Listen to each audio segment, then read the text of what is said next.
నమస్కారం. ఘంటారావానికి స్వాగతం. ముందుగా ప్రధాన అంశాలు.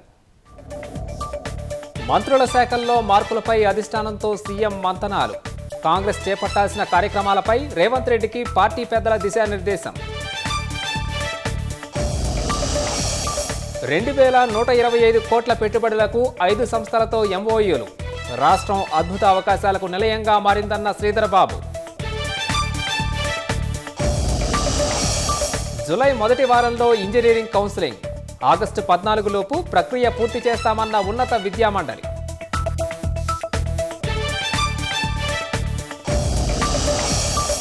ద్రోణుల ప్రభావంతో రాష్ట్రంలో 3 రోజుల పాటు భారీ వర్షాలు.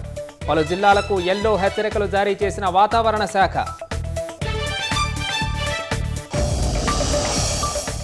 రాజస్థాన్లో విషాదంగా మారిన విహారయాత్ర. బానస్ నదిలో స్నానానికి దిగి 8 మంది జల సమాధి.